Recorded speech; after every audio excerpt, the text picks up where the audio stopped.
Ini aja dia. Iya. Oke. Ini ada pertanyaan dari Putri. Rekomendasi distro Linux yang enteng. Perangkat saya sudah batuk-batuk pakai Ubuntu. Yang enteng apa? Dan apa dan?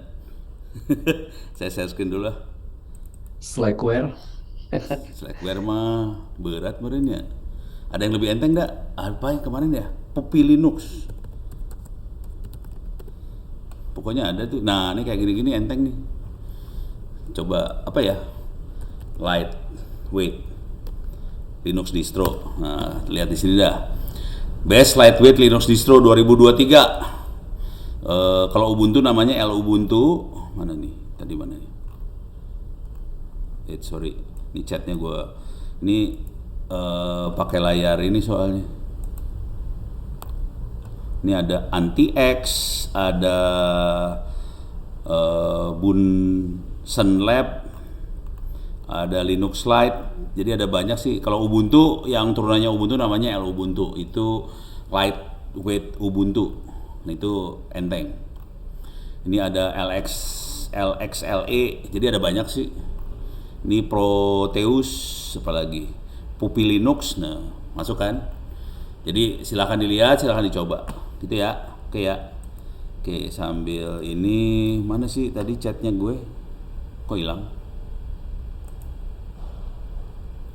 Oke, chat saya taruh di sebelah sini biar bisa melihat. Oke, balik ke kuliah. Kuliahnya sudah bisa diakses di sini. Keywordnya 2023-1 Big Data, Data Analysis. Passwordnya ITTS 2023. ITTS-nya huruf besar, 2023 nyambung semuanya. Terus ya, silakan register, silakan kerjakan kuisnya sampai UTS UAS-nya dikerjakan. Silakan dikerjakan dalam waktu 1 minggu juga boleh. Kalau udah selesai, ya udah dapat nilai, beres. Gitu aja. Oke, sekarang kita masukin, jadi kira-kira gini ya, kuliahnya yang ini, Big Data, Data Analysis, kemudian passwordnya udah, bisa di search di sini. Kalau mau nomornya 75 sih sebenarnya. Jadi masukin kuliah apa aja, ganti aja nomornya 75, akan masuk ke kuliah ini, gitu.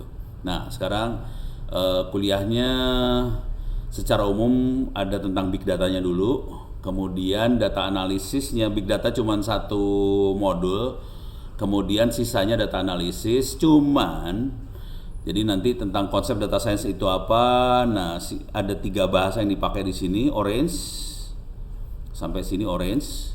Oke. Kemudian ini cuman saya tulis berbentuk materi aja tapi nggak akan dipakai. Yang R silahkan dibaca-baca, nggak dipakai. Saya belum berani ngajarin yang R, Python, keras, TensorFlow. Materinya ada semua, cuman kalau diajarin takutnya pada nggak lulus. Itu aja sih. Jadi yang saya akan ngajar pakai Orange supaya Anda bisa ngerti filosofinya dulu. Yang lainnya silahkan belajar. Ini bisa belajar sendiri. Harusnya Bu Tuti segala macam juga ngajarin yang R, Python, keras dan sebagainya sih. Oke. Sebenarnya nggak susah, cuman kalau nggak dapet filosofinya, ini jadi susah. Jadi saya lebih cenderung ke filosofinya supaya dapat. Soalnya kalau Python, keras dan sebagainya itu lebih ke skill, gimana codingnya, titik koma dan sebagainya. Tapi kalau nggak punya filosofinya nggak akan bisa ke Python, TensorFlow, kelas dan sebagainya, nggak akan bisa yang ini. Terus ya. Jadi ada 4 apa ya, bahasa lah. Sebenarnya Orange bukan bahasa sih sebenarnya. Jadi ada 4 tool yang bisa kita pakai. Orange, R, Python, TensorFlow, keras. 5 ya, 5. Oke. Sebetulnya TensorFlow keras itu pakainya Python. Orange juga makanya Python. Jadi semuanya Python sih dasarnya kecuali yang R. Ada ya? Nah, sekarang saya akan fokus ke Orange-nya dulu. Orange itu makhluk apa? Silakan ambil di sini ntar Orange-nya. Saya akan banyak pakai Orange ntar karena gampang banget. Kalau punya waktu lebih saya akan coba masuk ke yang lain. Kalau waktunya lebih, mungkin di akhir semester tapi ya. Orange itu apa? Orange data mining. Salah. Iya benar. Jadi kalau ngelihat kita masuk gambarnya, ini kalau ada pertanyaan silakan di chat ya. Ini programmingnya kayak gini banget. Ini programmingnya kayak gini. Ini programmingnya. Jadi grafik banget. Lawannya Orange adalah Rapid Miner. Cuman masalahnya dengan Rapid Miner dia pakai lisensi, pakai license, pakai duit. Kalau Orange nggak pakai duit, jadi lebih enak buat dipakai main. Oke. Jadi mainnya sangat kayak gini. Ini programmingnya kayak gini banget sih. Jadi enak banget. Konsekuensinya ini bagus banget buat nanamin filosofi, cara berpikir. Oke. Nah, ini Orange. Nah terus R Python keras silakan dilihat-lihat semuanya command line rata-rata. Pentaho belum pernah nyoba juga sih. Pentaho belum pernah nyoba.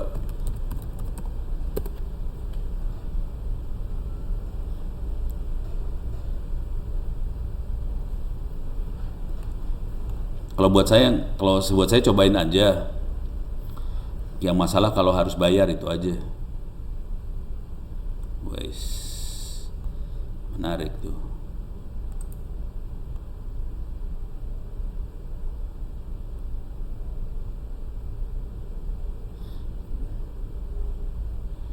Komunitinya free ya. Kalau Orange nggak ada community, semuanya free. Sama si Rapid Miner juga kelakuannya sama dah. Ya dicobain aja lah. Kalau pakai yang free-nya bisa.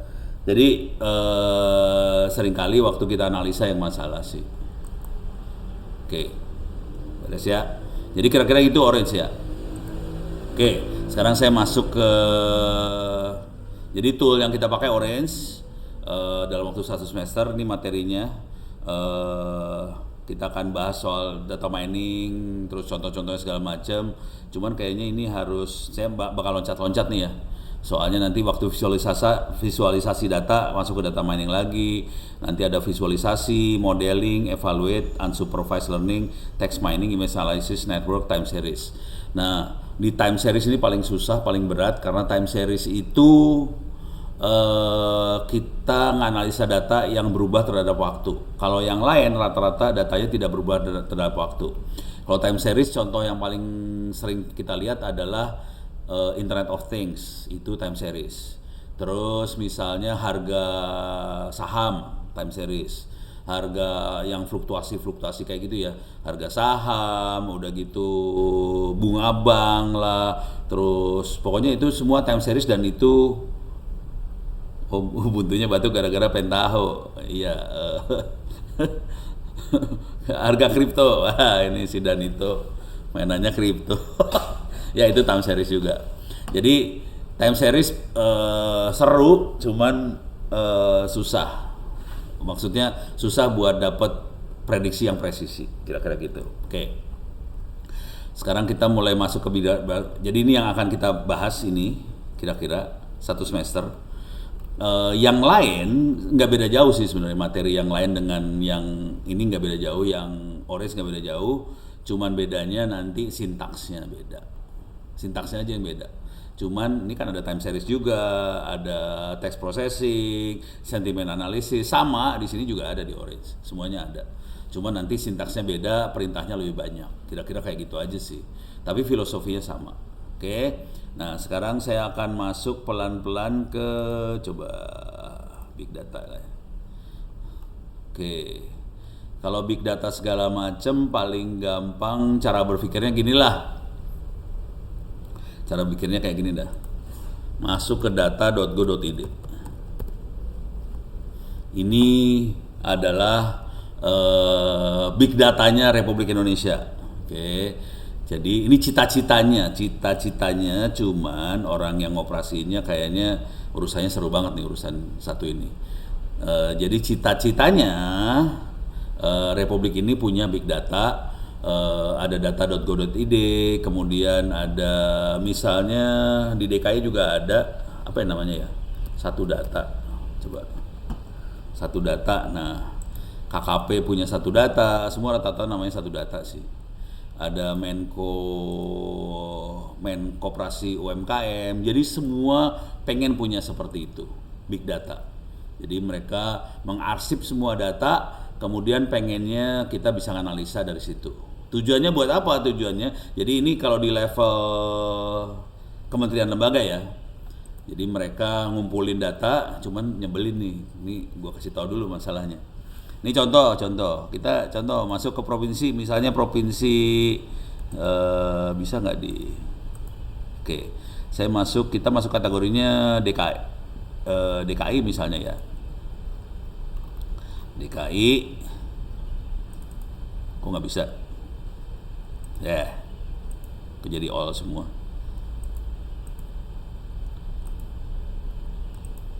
Kok nggak mau berubah? Ya, begitu deh, bingung.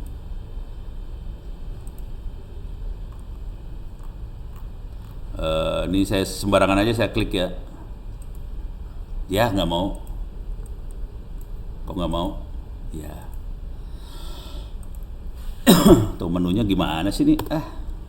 Oh harus di enter. Multiple value. Ini.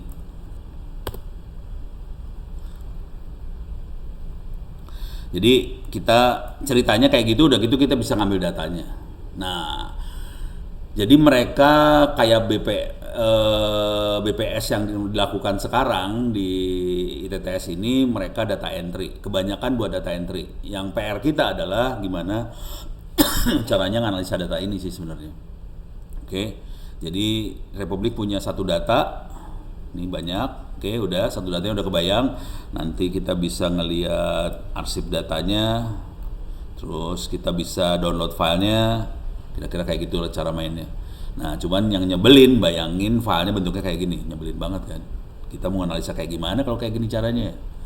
Bentuknya PDF, kan nyebelin. Ini bentuknya kayak gini doang nih, mampus nggak lu analisa data kayak gini? Kalau bentuknya file Excel masih gampang. Jadi mereka belum tahu filosofinya gimana caranya kita nganalisa data. Jadi yang ada data dikumpulin, udah gitu lu mau nganalisa mampus aja. Bagian nganalisa mampus. Kalau data berbentuk kayak gini kita susah analisanya. Nganalisa kalau bisa bentuknya raw data. Nah kayak gitu. Ini sama juga di BPS juga sama juga sih. Jadi ini contoh-contohnya ya, contoh-contoh datanya seperti ini. Nah nanti kita lihat data yang kerennya. Nih bentuknya kayak gini nih, datanya udah jadi kayak gini semua. Kebanyakan bentuknya data-datanya udah diolah gitu, yang dikasih ke kita. Bagus sih buat ngelihat, cuman kalau kita mau meroses data mateng. Kalau udah diolah kayak gini kita nggak bisa meroses, susah prosesnya. Oke, kalau paling enak kita bisa dapetin raw datanya. Jadi saya ngomong berapa kali sama orang-orang sono itu, boleh nggak kita dapetin raw datanya, soalnya kalau proses dengan kondisi kayak gini susah. Beres ya? Oke, ini udah kebayang. Sekarang coba kita lihat ininya ya. Kita lihat yang big data benernya lah. Contoh paling gampang big data adalah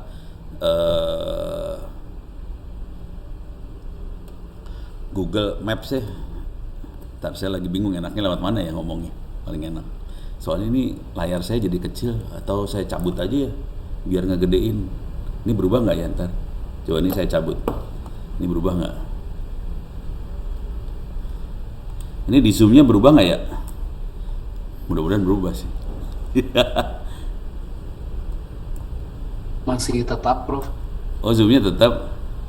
Yaudah. Kalau di saya udah berubah nih di layar komputer udah berubah jadi lebih gede. Yaudah ya, kita lihat ya. Oke, ini jadi tujuan akhir dari semua ini, jadi big data pada dasarnya adalah ngumpulin data.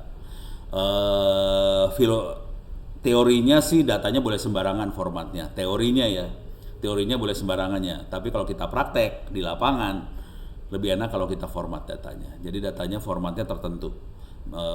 Berbentuk tabel, ada apa sih? Ada form-form, ada kolom-kolomnya, misalnya nomor, nama, alamat, nomor telepon segala macam, ada kolomnya standar. Udah gitu kita ngolahnya lebih gampang. Kalau kalau mau enak. Kalau teori big datanya, kalau kayak log bisa boleh. Jadi kalau berbentuk log sah aja bisa. Dan itu yang dipakai juga untuk menganalisa cyber security. Cyber security kita masukin ke apa? Jadi ini ujungnya nanti mainannya machine learning, AI, deep learning dan sebagainya ya. Nah, yang seru adalah kalau kita harus menganalisa serangan di dunia cyber. Hari ini serangan-serangan itu semua traffic di internet itu semuanya dienkripsi karena kita makanya HTTPS. Nah, kalau HTTPS nggak kelihatan paket yang dibawa tuh apa, informasi yang dibawa apa tuh nggak kelihatan. Konsekuensinya kita harus pakai machine learning. Dan itu caranya baca log, gitu ya. Jadi kira-kira gitu. Jadi log kita pakai sekarang. Oke. Nah, sekarang jadi itu bentuk format datanya, teorinya boleh sembarangan, tapi prakteknya kita sebenarnya lebih enak kalau ada template-nya lah. Ada struktur datanya lebih enak. Oke. Yang jadi masalah kedua adalah seringkali kita nggak tahu fitur yang apa yang mau diekstrak. Contoh paling gampang inilah. Nah, ini saya ngekstrak lalu lintas nih. Ini kita bisa lihat lalu lintas. Ini kan dia bisa tahu. Oh, lalu lintas di sini warnanya hijau berarti lancar. Di sini warnanya merah sampai Kebon Jeruk. Kebon Jeruk apa ya? Benar Kebon Jeruk ya. Oh, Kebon Jeruk yang sebelah sini nih, Kebon Jeruk. Di Kebon Jeruk. Ini merah sampai Kebon Jeruk, mampus lu, macet sebelah sono. Ini di Jakarta, di Ancol segala macam macet nih. Oke. Nah, ini adalah klasifikasi. Jadi salah satu fungsi utama dari mainan kayak ginian adalah kita melakukan klasifikasi. Nanti fungsi yang kedua adalah dukun. Kita mau nebak apa yang akan terjadi. Jadi cuma dua hal itu aja. Tolong diingat di kepala bahwa tujuan hidup dari data analis, big data ini adalah telat lu. Nih.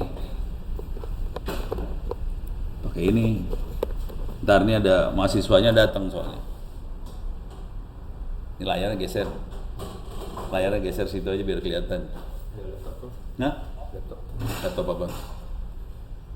Apain? Pakai ini aja. Bisa lu lihat. Ini digeser. Si Iqbal ya. Nih kuliah private. Matiin aja udah. Dah. Nih jadi echo kan.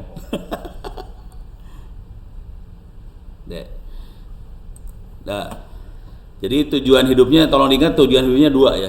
Satu klasifikasi, satu dukun, prediksi, forecasting, istilahnya bahasa Inggrisnya kayak gitu ya. Prediksi, forecasting, tapi kalau bahasa Indonesianya namanya dukun. Oke. Yang ini klasifikasi nih. Oke, yang satu lagi dukun. Jadi nanti dan ini terjadi buat IoT, buat ekonomi, buat apa sama aja semua. Urusannya cuma dua, klasifikasi sama dukun. Pertanyaannya, coba chatting gue mana tadi chattingnya? Oke, coba pertanyaannya, bagaimana caranya Google tahu bahwa jalannya macet? Dari mana dia tahu jalannya macet? GPS. Ini yang di Zoom. So ketik dari Android. Oh iya, dan itu mah si Dani mah jago dia mah. Lu nggak boleh ngomong Dan. Dari orang-orang laporan ke Google. Handphone orang yang lapor ke Google, orangnya kagak lapor, handphonenya lapor ke Google, posisinya ada di mana. Jadi proses yang namanya big data adalah data gede dikumpulin, itu namanya big data. Kemudian kita melakukan klasifikasi dan forecasting dari data yang besar yang kita kumpulin, kita bisa melakukan klasifikasi sama forecasting. Oke. Dan ini handphone kita mudah-mudahan nggak pada sakit hati. Handphone kita ngelaporin ke Google sih posisinya ada di mana sih sebenarnya kayak gitu. Nah sekarang coba kita lihat kenapa bisa sampai seperti itu. Kita bisa lihat sih sebenarnya dari lini masa saya. Ini Lu lihat lini masa masing-masing bisa kelihatan bahwa sebetulnya handphone kita lapor sih ke Google. Nih, nah ini kelihatan saya kemana aja. Kemarin ke Mekah, ini kelihatan. Ini di Mekah Madinah, tuh kan ada titiknya. Coba kelihatan nggak? Coba ini di mana nih posisi? Wih, terbang. Wah, mantap kan? Ini posisi ada di mana nih yang di sini? Oh, ini mah di sini ya. Wah, ini handphone bukan handphone gue ini mah. Oh, di sini kali. Oh iya iya iya. Tuh kan, ini kan di Madinah nih. Di posisi kelihatan di Madinah. Ono kagak bohong. Ini di Madinah, muter-muter, kagak jelas kayak orang gelo, muter-muter kayak gitulah. Jadi kita bisa ngelihat kemana aja ya jalannya. Nah, intinya dari yang namanya big data adalah ada proses. Jadi ujungnya adalah klasifikasi sama prediksi atau dukun. Di belakangnya adalah mata-mata. Semua kayak gitu. Oke, contoh yang lain. Kita lihat contoh yang lain ya. Contoh yang lain inilah. Contoh yang lain. Saya masuk ke toko online ya, Bukalapak. Bukalapak. Kecilin. Ini Bukalapak. Saya masuk juga ke, ini bisa digeser nggak sih? Oke. Saya masuk lagi ke Tokopedia. Hah? Kenapa? Oh, toko hijau. Ini ada iklan di Bukalapak, ada iklan di Tokopedia. Oke. Iyalah, cepat. Ini iklan, ini Tokopedia kenapa lemot pisan ya? Ya udah Bukalapak aja dah, Tokopedia lemot. Ini ada iklannya. Ini kelihatan iklannya ono mah Arduino banget ya. Semuanya elektronik buat disolder. Kalau locationnya off, lapor apa diam di lokasi ke Google. Kalau locationnya off, sebetulnya ya udah dia nggak lapor ke Google sih. Gitu ya, tergantung handphonenya lah. Kalau handphonenya bandel lapor. Oh, tokopedia.com. Oh ya .org ya, salah di situ kali ini. Oh bener. Pertanyaannya di sini ya. Ini kelihatan ada iklan kan? Pertanyaannya, iklan setiap orang sama atau beda? Silakan ditulis di chat. Iklan tiap orang sama atau beda? Beda. Oke, beda. Semuanya tahu iklannya beda tiap orang. Oke. Gimana caranya si toko online bisa membedakan iklan tiap orang? Dari pencarian kita Dari pencarian histori ya. atau Cookies, rekomendasi pencarian, pernah beli apa di toko. Ya oke. Jadi histori apa yang kita cari, histori apa yang kita pernah beli itu dicatat sama tokonya, kemudian kita bisa melakukan klasifikasi bahwa Ono sukanya ini. Waktu nyatet itu namanya big data. Jadi big data sebenarnya sederhana aja sih. Apa yang kita catat ditumpuk di folder, di file sana, namanya big data. Cuman gitu doang sih. Beres ya? Dan itu dibutuhin supaya kita bisa melakukan klasifikasi. Sama kita bisa forecasting. Tujuannya klasifikasi kalau di toko online tujuannya jelas banget. Tujuannya buat masang iklan supaya iklannya disesuaikan dengan apa yang Ono suka. Dan itu kalau kita ngomong sama orang-orang startup itu namanya customer experience atau user experience atau customer journey, supaya orang merasa nyaman dengan platform yang dia operasiin, supaya platformnya cocok sama orang. Kadang-kadang kita bilangnya personalize, dipersonalisasi, supaya platformnya cocok banget sama si user. Supaya cocok kita harus melakukan mata-mata terhadap user tadi supaya cocok. Beres ya? Jadi ini sama aja sih samanya. Jadi ini perhatiin, ini mata-mata, ini mata-mata, ini juga mata-mata. Sama semuanya mata-mata. Beres ya? Kita lihat lagi yang proses mata-mata yang lain. Saya kebetulan juri di Satu Indonesia Award. Oke. lemot pisan. Saya akan buka, saya pengen ngasih lihat karyanya si siapa namanya, karyanya Yoga namanya. Berarti UX hasil dari SPY, bener. UX itu user experience ya.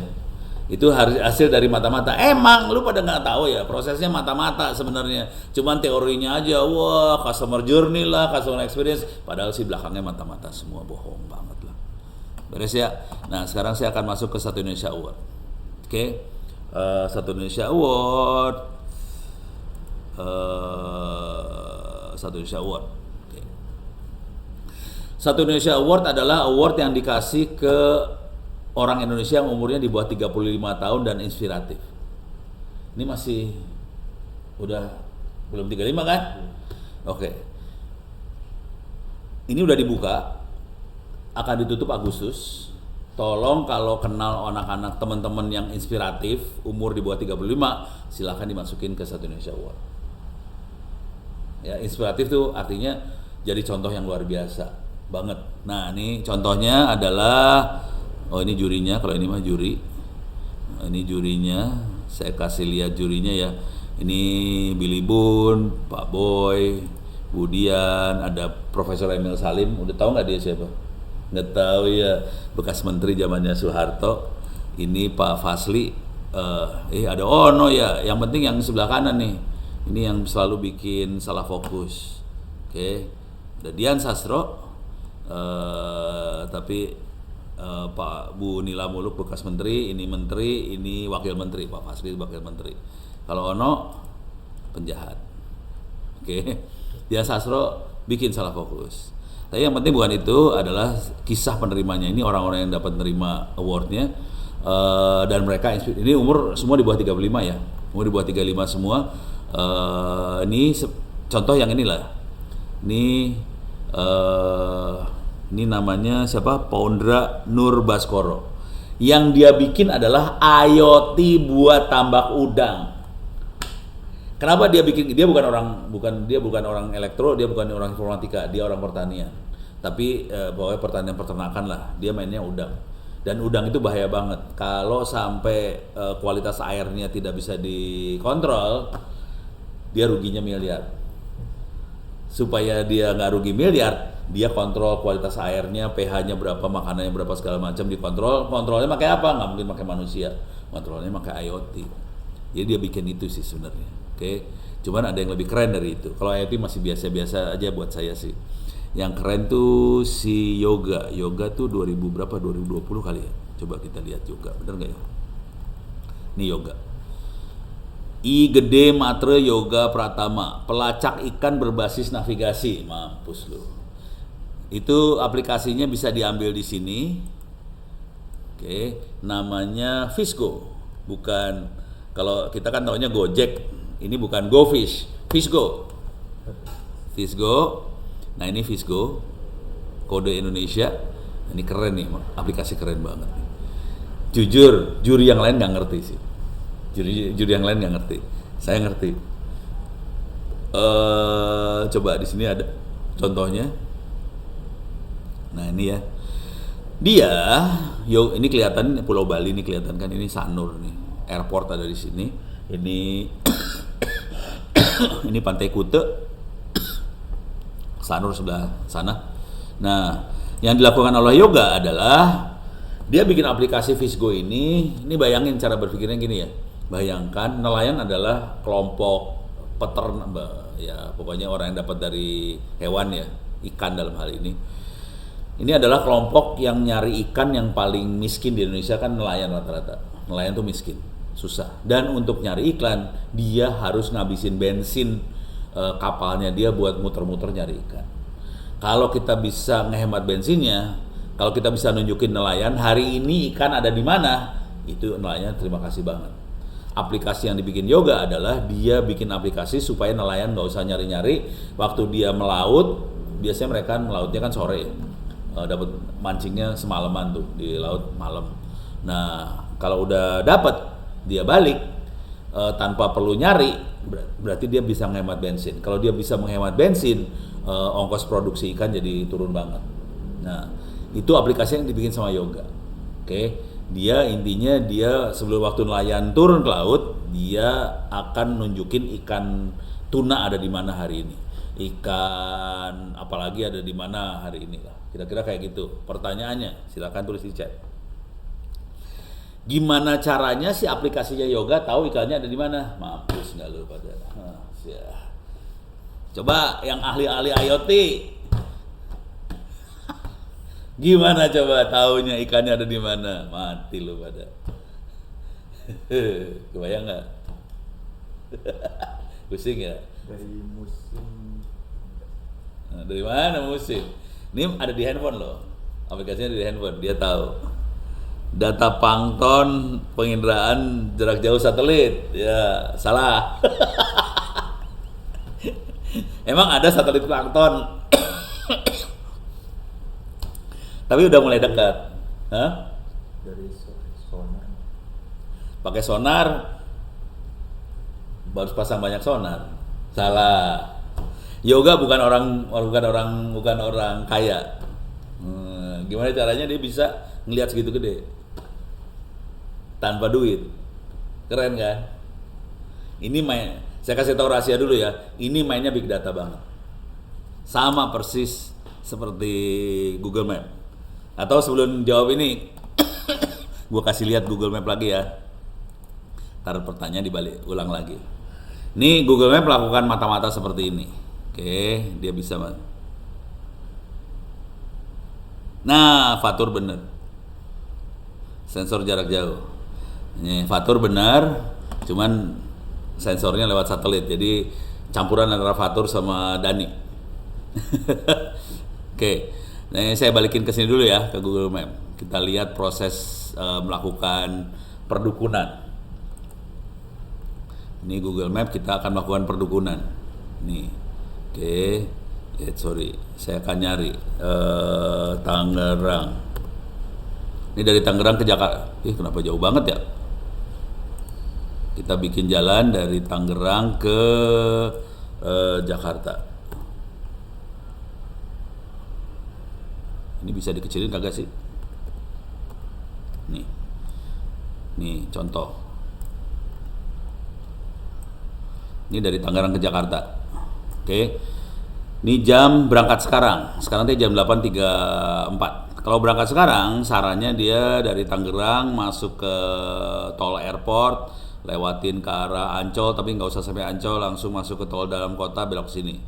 Pilihan yang lain yang lebih horor adalah bedanya cuma 6 menit ya.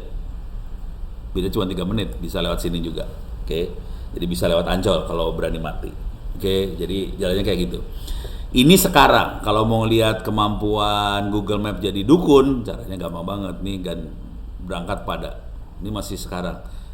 Oke. Ini mulai prediksi. Salah. Salah klik. Kok nggak bisa balik sih?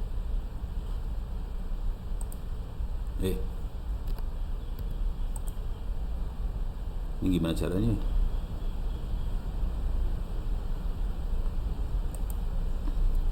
Ini dia, supaya keluar. Oke, ini jalurnya ya. Tolong lihat macetnya di sini ya, macetnya di sini. Ini hari Kamis tanggal 9, saya rubah ke hari besok, Jumat. Ini berubah nih, macetnya berubah ya. Hari Sabtu macetnya lebih, nggak ada macet hari Sabtu. Hari Minggu udah pasti kosong. Hari Minggu kosong, hari Senin kita lihat Senin macet lagi. Tapi macetnya beda sama hari ini ya. Ini kan belum kejadian, tapi si Google udah bisa prediksi kayaknya bakal macet di sini jam sekian. Pertanyaannya, kok Google tahu macet di situ? Dari mana dia tahunya? Dari kebiasaan sebelum-sebelumnya. Nah, ini yang di Zoom jawabannya apa ya? Kok dia tahu macet? Yang di Zoom kagak bisa jawab. Ini keluar gak sih Zoom gua? Juga keluar kayaknya. Data histori sebelumnya, ya betul. Jadi dari data history dia bisa tahu kira-kira bakal kalau hari Sabtu bakal macet di mana, hari Minggu bakal macet di mana, jam sekian akan macet di mana. Itu dari data sebelumnya. Jadi itu fungsinya big data. Big data adalah ngumpulin data supaya kita bisa melakukan prediksi ke depan. Kira-kira bakal kayak gitu. Ini juga sama juga di sini. Ini juga sama. Dia makainya big data juga sama. Ini juga iklan juga sama juga pakai big data. Semuanya main big data, kumpulin data, terus klasifikasi atau prediksi. Oke, nah sekarang yang ini yang khusus buat ikan. Nih siapa tadi Fatur ya? Fatur udah tahu tuh dia. Datanya dari BMKG Amerika, bukan Indonesia. BMKG sih ada, cuman BMKG tidak sekaya Amerika. Kalau di Amerika ini kan BMKG, kalau di Amerika adalah NOAA, National Oceanic Atmospheric Administration, dan mereka punya punya satelit. Mereka punya satelit, coba kita lihat gambarnya. Ini satelitnya NOAA. Fungsinya buat apa? Buat ngukur cuaca, ngukur laut, arus, suhu dan sebagainya. Jadi dia bisa ngelihat kayak ginian. Dia bukan satelit telekomunikasi, dia satelitnya sensor. Jadi urusannya mata-mata juga sama sih, sensor, cuman yang di mata-matain namanya suhu, namanya arus, yang namanya awan, apa segala macam. Dari situ kita bisa ngelihat kondisinya seperti apa. Sensor itu juga dipakai sama BMKG, ada di sini sih, rain viewer kalau mau ngelihat hujan. Saya hobinya ngelihat hujan soalnya takut kehujanan. Nah ini kita bisa lihat hujan sekarang ada ini kita bisa lihat jam 8 hujan. Awannya dari utara rupanya ya. Awannya dari utara nih. Ini radarnya ada di Kemayoran sih, kalau mau tahu. Radarnya BMKG buat ngelihat ini. Kalau ini pakai radar bukan satelit ya. Dia pakai radarnya ada di Kemayoran. Jadi kita bisa ngelihat pergerakan awannya seperti apa dan kita bisa lihat hujannya kapan dan kira-kira selesai kapan. Ini juga sama. Oke. Nah, sekarang dari satelit NOAA ini kita bisa lihat sea temperature map. Nih, kita bisa lihat suhu dari laut. Kita bisa lihat juga arus bahasa Inggrisnya apa ya? Sea current map, velocity. Kita bisa lihat arus laut, oke? Arus laut kayak gimana? Suhu. Dari dua informasi minimal dari dua tadi, arus sama suhu, kita bisa lihat kira-kira daerah mana yang akan bagus buat ikan tuna lah, ikan apalah. Jadi semuanya dilihatnya pakai kayak ginian sih.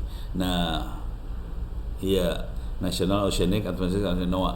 Nah, dua makhluk ini ya sebenarnya bisa macam-macam sih.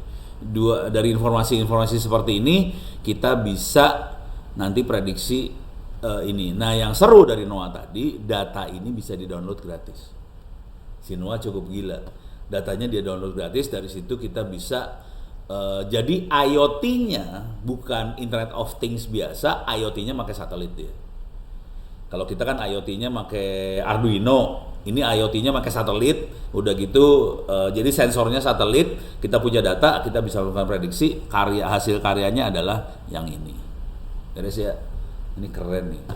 Makanya waktu saya sebagai juri sih saya ngerti yang dikerjain sama ini, cuma juri yang lain gak ngerti. Ono ngomong apa sih sama yoga? Soalnya saya tahu lu mainnya ini ya pasti ya. Dia tahu. Oh iya Pak, gini. Jadi di antara semua pemenang Satu Indonesia Award yang bermain dengan IoT yang gilanya itu yoga. Yang lain belum sampai level yang yoga. Kalau yoga udah prediksi soalnya.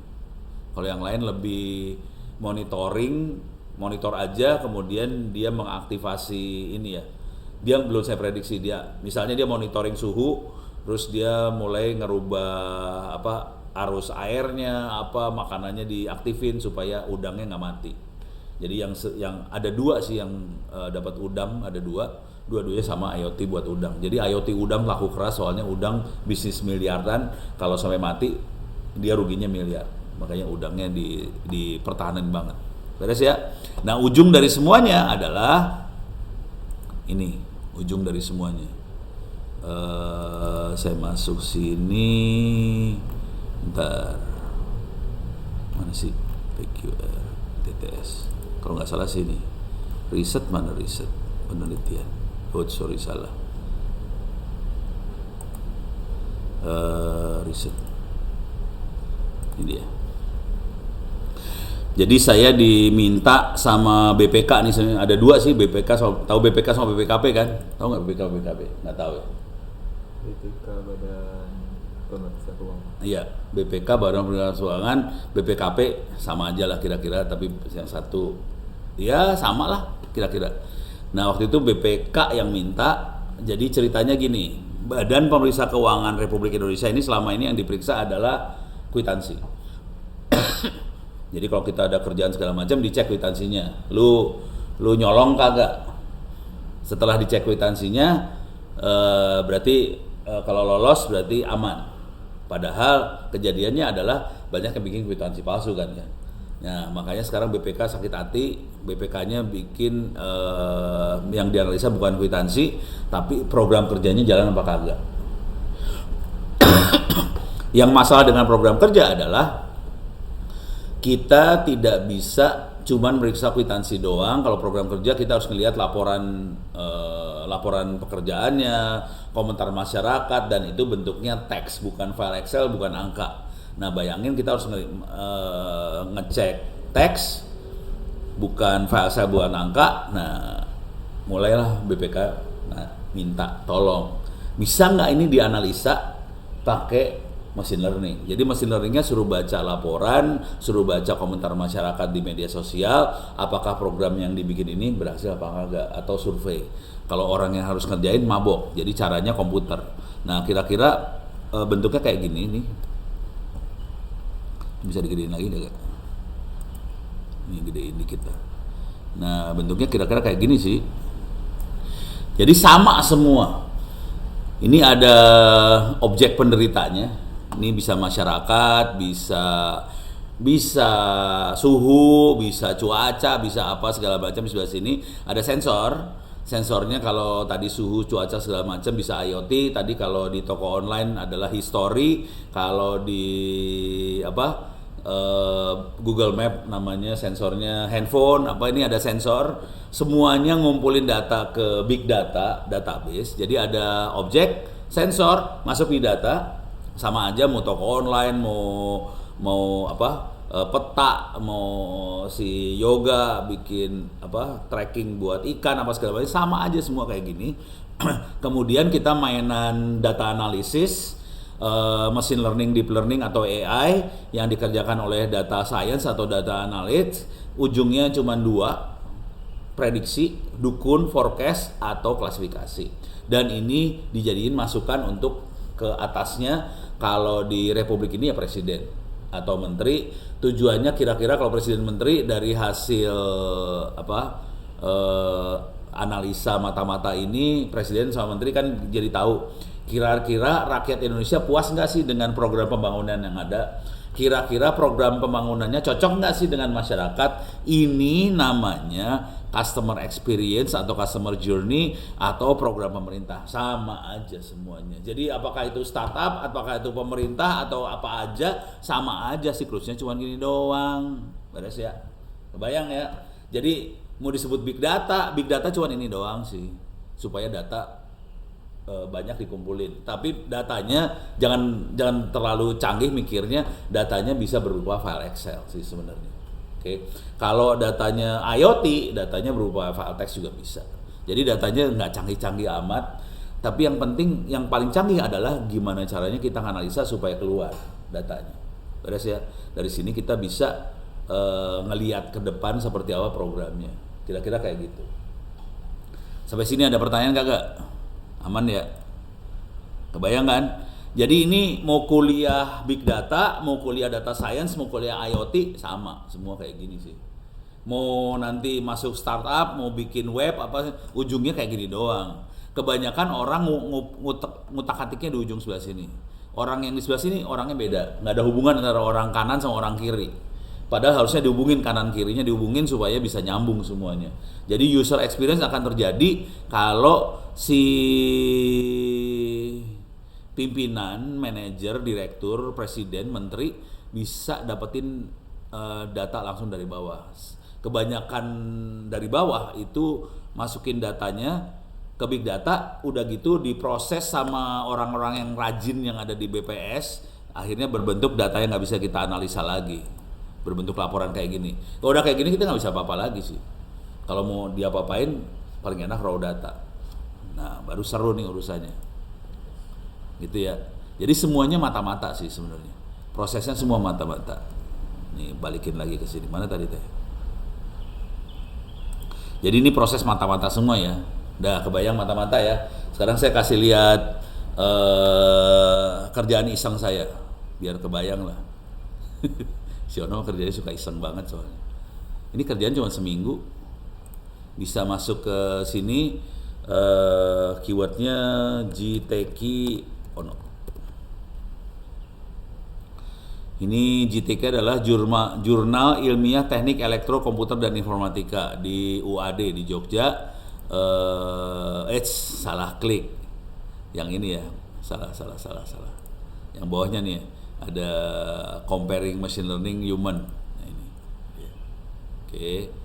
Nah kelihatan ini saya pakai orange, tapi di sini adalah membandingkan machine learning sama human judge to juri ya, juri manusia di Satu Indonesia Award. Kenapa saya bisa kayak gitu? Soalnya saya juri di Satu Indonesia Award dan saya bandingkan antara machine learning sama juri manusia. Kesimpulannya sih sederhana aja sih, intinya nih di average just pre-final ini sama random forest prediction found to be reasonably similar. Jadi kesimpulannya ini doang sih, satu kalimat doang. Jadi hasil penjurian oleh manusia sama mesin hasilnya sama, itu aja sih. Jadi ceritanya adalah kalau ngelihat yang tadi ini, mana Satu Indonesia Award ini ya, bukan, mana Satu Indonesia Award ini ya, ini Satu Indonesia Award, ini Satu Indonesia Award. Ini kalau kita lihat kan ada mulai tahun 2010 ya, 2010 sekarang udah 2023 sekarang, berarti udah 12 tahun nih, udah 12 tahun. Dan bayangkan mereka waktu masukin data berbentuk tulisan. Jadi nanti masukin data berbentuk tulisan, kalau mau ngelihat tulisannya ada sih. Tapi bahaya nih kalau dilihat, bisa loadingnya bisa horor nih. Ini tulisannya saya ambil sembarangan aja ya. Nih, nah,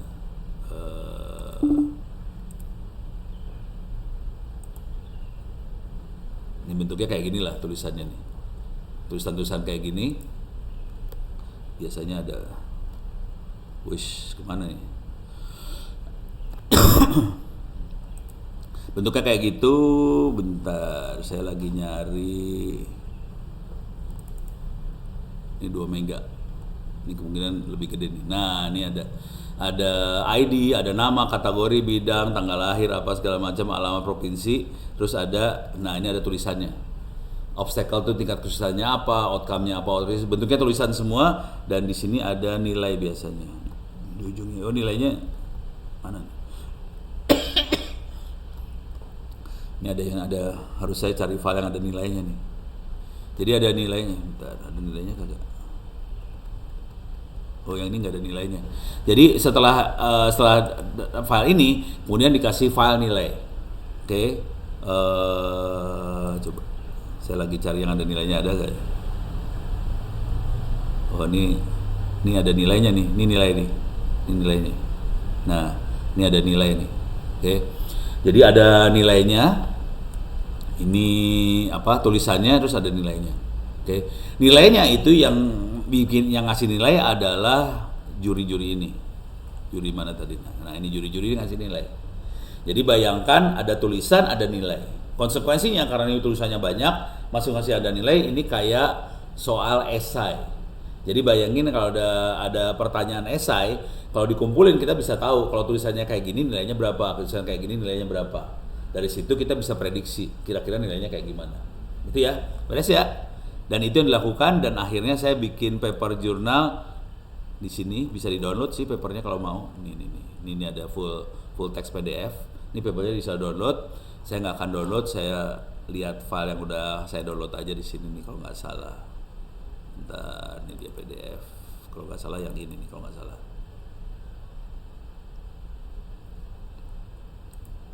Ini dia filenya. Ini udah di-download ya. Nih. Onowe Purbo, Institut Teknologi Tangsel. ITTS udah ITTS, nulisnya sendirian doang. Ini kalau mau tahu paper ini dibikinnya dalam waktu 1 minggu doang, iseng. 1 minggu iseng, kemudian nganalisa, langsung jadi paper jurnal kayak gini bahasa Inggris. Beres ya? Jadi kira-kira gini bentuknya kalau paper jurnal tuh kayak gini. Ini cuman berapa halaman nih? Cuman kalau nggak salah 8 halaman doang.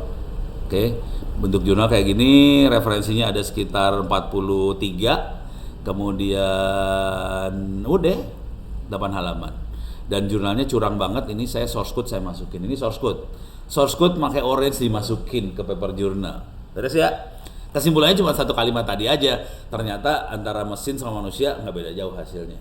Beres ya? Nah, ini contohnya kalau kita secara ilmuwan bikin keluarnya kayak gini kira-kira. Beres ya. Nah, sekarang saya pengen, jadi ini kira-kira ujungnya kira-kira kayak gini. Sekarang saya pengen ngasih lihat filosofi di balik ini semua. Filosofi sederhana aja sih. Oke.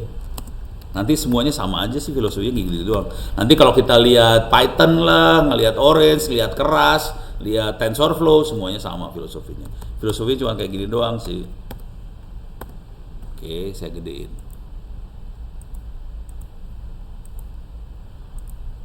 Oke, silakan siap-siap ngetik di chat. Jadi nanti kalau kita lihat mau ngelihat pakai TensorFlow, Keras, Python, persamaan yang kita selesaikan persamaan kayak gini ya. Bentuknya kayak gini doang. AX plus B sama dengan Y. Oke, persamaan apakah ini? Ini pelajaran SMA. Lu udah pada lulus SMA semua kan? Ini persamaan apa ini?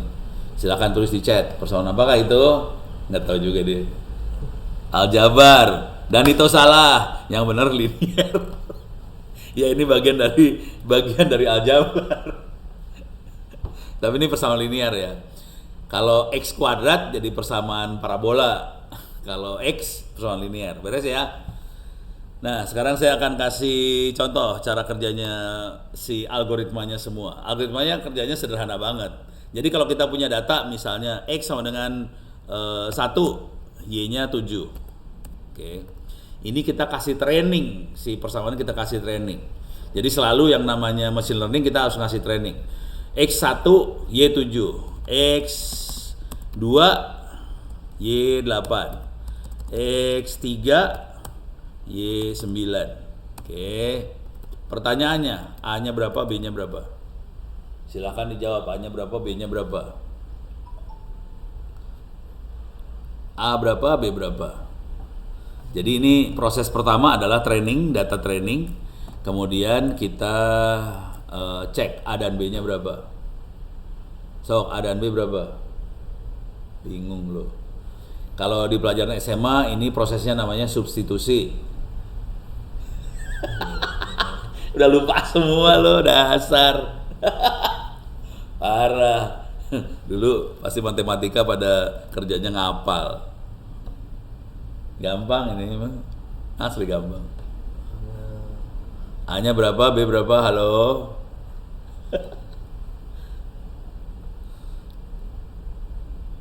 Halo, 1, 2, 3, 4, 5, 6, 7, 8, 9, 10. Nggak bisa jawab, buset. Weh, dan itu A1, B6. Ya, dan itu benar. Oke, ini atas namanya training, ini namanya model. Oke, beres ya, saya kasih tulisan lah biar kelihatan. Ini training data. Ini proses ini namanya training data, yang ini adalah model. Jadi di dunia machine learning, deep learning, ada proses training data dulu supaya kita bisa dapetin model. Setelah kita dapat model, kita bisa melakukan klasifikasi atau prediksi. Sekarang kita melakukan prediksi nih. Prediksi. Kalau saya masukin X-nya 10, Y-nya berapa? Silahkan ditulis. Y-nya berapa? X-nya 10, Y berapa? Gampang. 3, Kok 3? 13, 13, salah. 16. 16. Oke. Ini namanya forecasting atau dukun. Beres ya? Kalau saya ganti yang sekarang, X-nya 20, Y-nya berapa ya? Gampang. 26. Itu forecasting. Beres ya? Jadi ini adalah dasar dari si data analis, machine learning, deep learning, segala macam. Dasarnya ini doang sih sebenarnya. Dasarnya adalah persamaan ini. Beres ya? Persamaan AX plus B sama dengan Y. Kita kasih training data, dapetin model, dapat model, kita melakukan forecasting atau dukun. Sekarang kita coba rubah datanya. Sekarang datanya kita rubah, pakai datanya pakai kata-kata nih sekarang. Misalnya kata-katanya gini ya. Fatur anak pinter. Y-nya 1. Oke. Komputer putri remote. Y-nya 0. Sekarang ITTS keren banget. Y-nya 1. Oke. Perhatiin Y-nya sekarang berbentuk kata-kata. X-nya kata-kata, Y-nya angka. Sekarang saya masukin, misalnya saya sakit perut. Y-nya berapa? 0. Tanpa saya tanya A dan B-nya berapa ya? Misalnya kayak dari apa ya? Positif negatif itu kan sih. Ya. Ini kelihatan positif negatif, kelihatan kalau yang positif 1, yang negatif 0 kan. Oke. Sekarang kita bisa lihat nih. Tanpa tahu A dan B-nya kita bisa langsung jawab. Dan ini yang namanya machine learning kayak gini. Ini ya. Sekarang misalnya saya kasih yang lebih rumit dikit. Kita main cuaca nih sekarang. Misalnya set hasil pengukuran cuaca, misalnya suhu adalah 32 derajat Celcius, humidity-nya 20%, cuacanya panas atau terang. Oke. Suhunya misalnya 29 derajat Celcius, humidity 30%, terang atau panas ya, panas. Suhu misalnya 15 derajat Celcius, humidity-nya misalnya 70%, hujan. Oke. Datanya seperti itu, data yang ada ya. Oke, tapi nanti datanya kan dahsyat banget tuh, datanya berbentuknya 2 dimensi. 2 apa 3 ya? 2 dimensi lah. Jadi peta, berbentuk peta. Kalau ini kan datanya 1 titik doang. Nanti kan datanya berbentuk peta. Pertanyaannya, kalau saya punya data suhunya 17 Celcius, ininya 80%. Kira-kira hasilnya apa? Hujan. Langsung tahu ya. Dan ini yang dipakai sama BMKG. BMKG kayak gini kerjanya. Jadi dia akan ngumpulin data banyak, tapi nanti dia lihat gerakan juga ya, ada gerakan awan, gerakan suhunya, bisa kan udara panas kan bergerak. Nah, kalau ini kan kita nggak bisa lihat gerakan karena ini satu titik aja. Kalau si BMKG dia bisa ngelihat gerakan karena dia 2 dimensi banget, 2 atau 3 dimensi lah, nggak tahu dah. Pokoknya gerakannya kelihatan. Tapi udah kebayangkan kayak gini ya. Jadi ini yang namanya data analis tuh bentuknya mainannya kayak gini banget, gitu ya. Ini dalam versi sederhana aja sih, saya kerjanya yang sederhana aja lah. Males nih kalau terangin yang Oke. Jadi dasarnya ini. Oke. Nah, sensornya seperti apa? Sensornya ada di kuliah abis ini. Ada kuliah. Hah? Ada kuliah. Ada kuliah mikroprosesor. Saya kan ada kuliah lagi.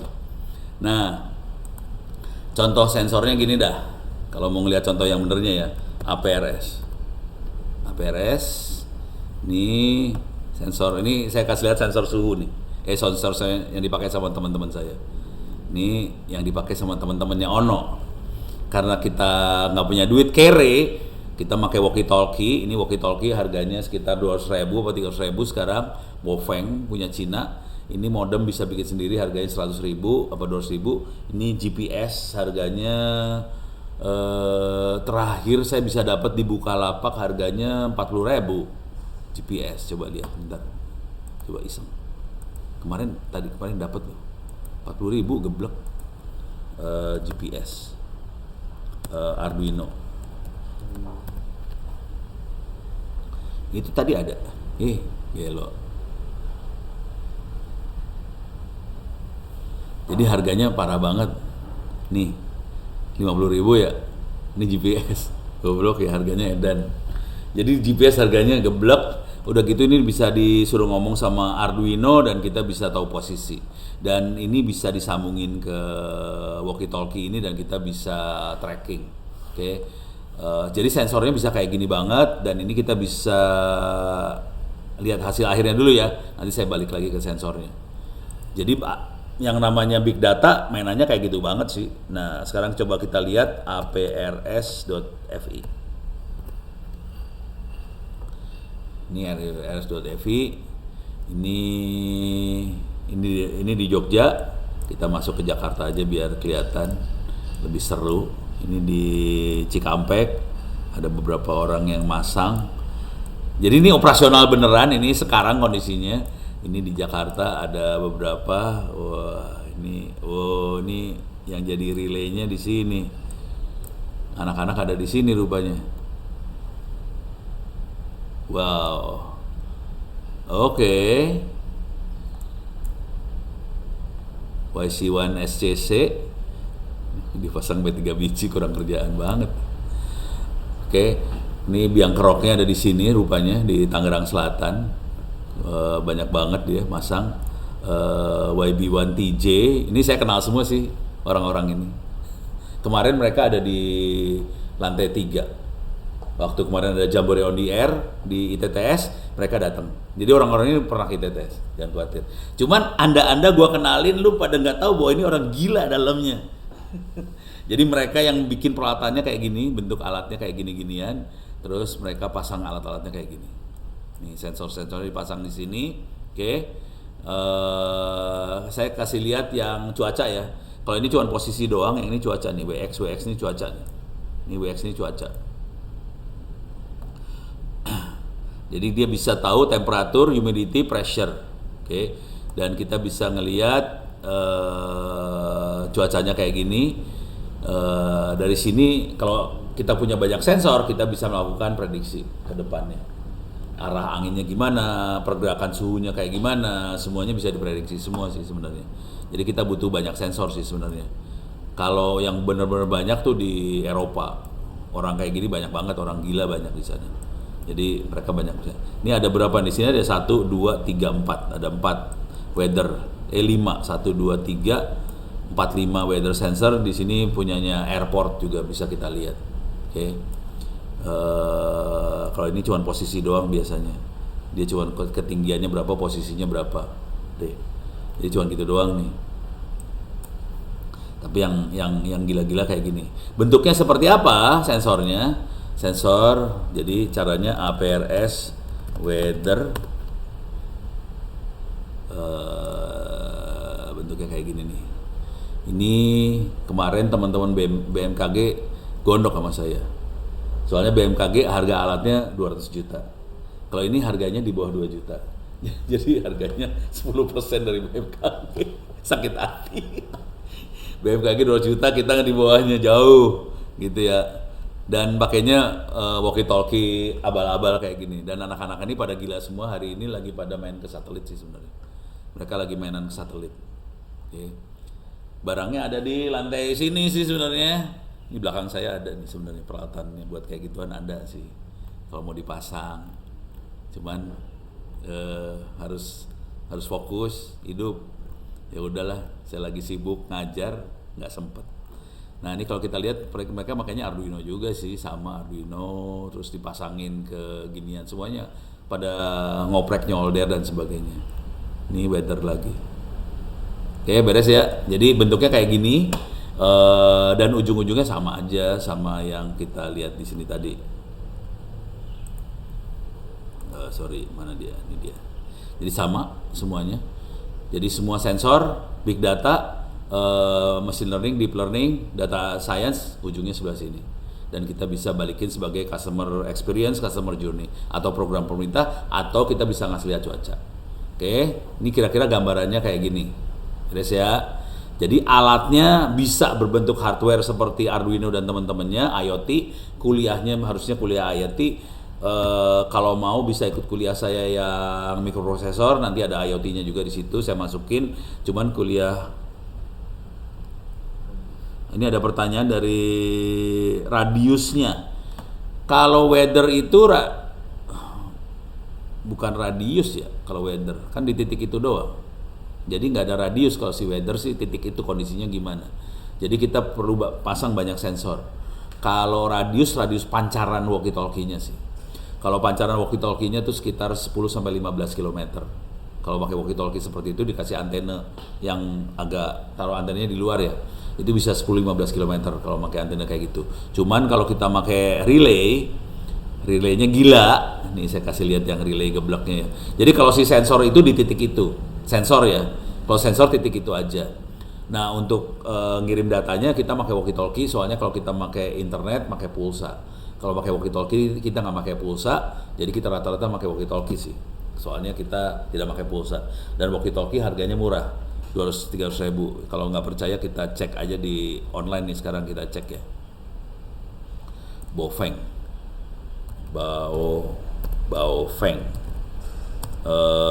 HT. Nah, itulah. Nih, tuh 200 ribu perak kan. Yang bagusnya 300 ribu. Kalau ini nggak usah dibeli.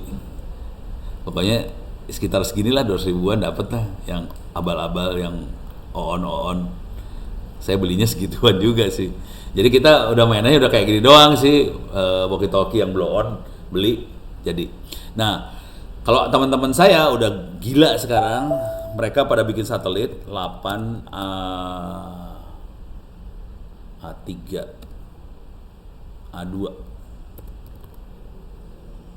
Ini satelit yang dibikin sama 8 sama kita Orari. Ini satelitnya. Coba ini satelitnya udah meluncur, ada di atas kondisinya sekarang. Coba kita lihat waktu bikinnya. Ini bikinnya kalau mau tahu bikinnya ada di Bogor, Ranca Bungur. Kalau Anda mau iseng banget, kalau saya saranin bisa nongkrong di tempat mereka sih, magangnya. Ini lokasinya di Bogor, Ranca Bungur, jadi nggak jauh sih sebenarnya dari sini. Sekitar sejam kali ya, nyampe lah Ranca Bungur Bogor. Ini waktu bikinnya. Oke. Nah sekarang waktu makainya Orari 8 HT. Coba. Ini dia. Nih yang yang sama semua. Ini kayak gini-gini nih. Yang ini jelek, bisa nggak yang ini semua ya? Ini waktu makainya kayak gini bentuknya. Jadi ini kelihatan walkie-talkie HT, terus ada antena kayak antena TV kayak gini. Ini dia satelitnya bukan satelit kayak satelit Palapa. Kalau satelit Palapa kan di satu tempat dia geostasioner. Jadi dia satu titik nggak gerak, padahal dia gerak ikutin bumi sih. Jadi kecepatan satelit sama kecepatan bumi sama kecepatannya. Kalau ini kecepatan satelit lebih cepat daripada kecepatan bumi. Jadi dia kira-kira kecepatannya sekitar berapa ya? 7 kali kecepatan bumi. Jadi cepat banget tuh satelit. Di atas biasanya ngelewat sekitar 15 menit doang. Nah cara nembaknya kayak gitu. Ini ada lagi. Nah nih lagi pada nembak satelitnya. Dan kita komunikasinya sampai ke mana sih namanya? Ke Australia, jadi karena satelit itu tinggi, dia pakai walkie-talkie kita bisa sampai Australia, sampai ke Filipina segala macam. Bentuknya kayak ini mah lagi. Nah kayak gini nih, antenanya kayak gini, dipegang pakai tangan doang sih. Tapi ada yang nggak usah dipegang tangan sih. Wah ini lagi di atas puncak gunung, gaya lu pada. gitu. Ini orang-orang gila semua nih mah. Kalau mau tahu mah, para penjahat mah kayak gini cara mainnya. Ini nggak pakai pulsa ya, tidak pakai pulsa, gitu. Oke, nah ini kalau kita mau tahu satelitnya posisinya ada di mana, bisa tracking satelit Oscar. Ini dia. N2 Yankee Oscar, ini orang Amerika yang bikin. Oscar adalah orbiting satellite carrying amateur radio. Kira-kira gitu ininya. Nah, kita harus cari satelitnya namanya 8A2. 8A2 ada di mana 8A2? Kita coba cari 8A2, search. Ini dia, tracking satu satelit namanya 8A2. Oh, dia ada di sini 8A2 sekarang. Kondisinya ada di atas Pasifik, baru lewat Indonesia. Dan nanti kita harus ngitung nih, kira-kira jam berapa akan lewat lagi. Jadi satelitnya gerak terus. Ini lagi gerak nih, kelihatan dia gerak dikit ya. Kecepatannya tinggi banget sih. Kalau nanti kita bisa tahu kalau posisi kita di mana, arah antenanya kayak gimana kelihatan. Nah, durasinya 14 menit kira-kira. Durasi kita bisa ngelihat satelitnya dari permukaan bumi sekitar 14 menit doang. Kalau nggak ada bangunan. Kalau ada bangunan ya ketutup.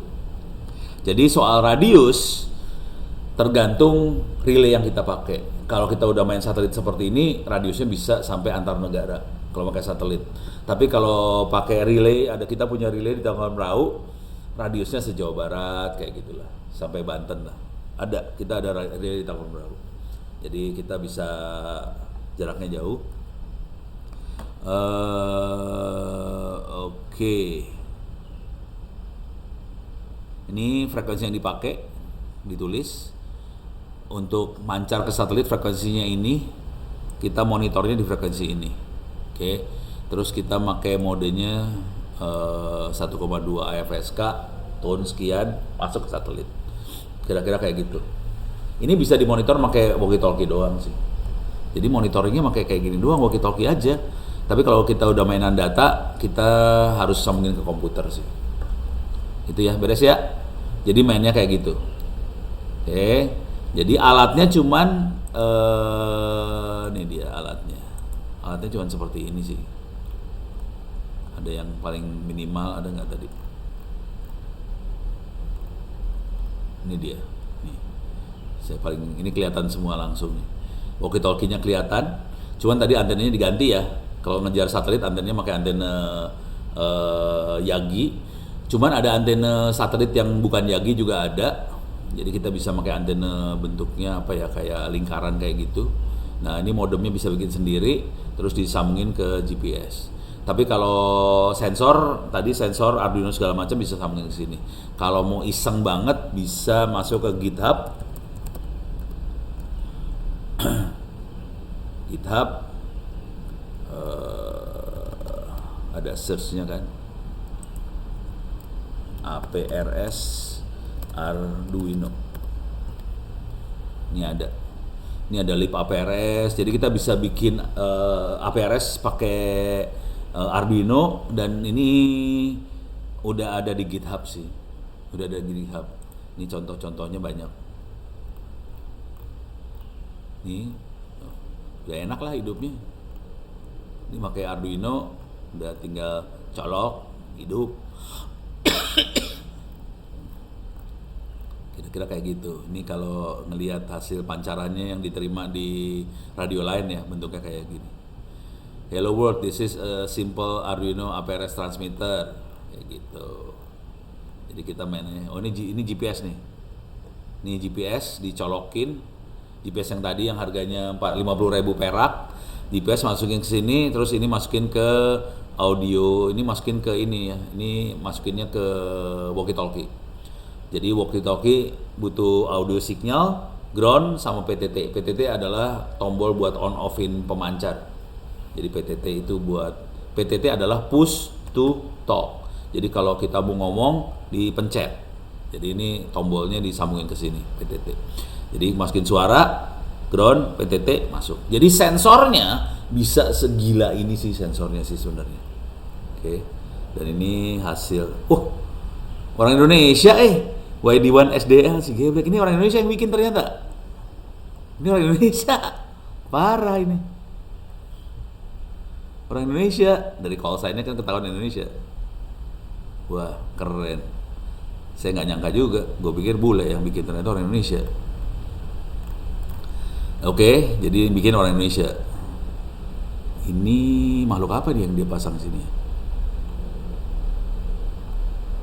Ini keren, keren. Sekarang udah banyak kayak gini, udah enak hidupnya lah. Kalau mau main lucu-lucu udah banyak. Jadi ini contoh IoT. Oke.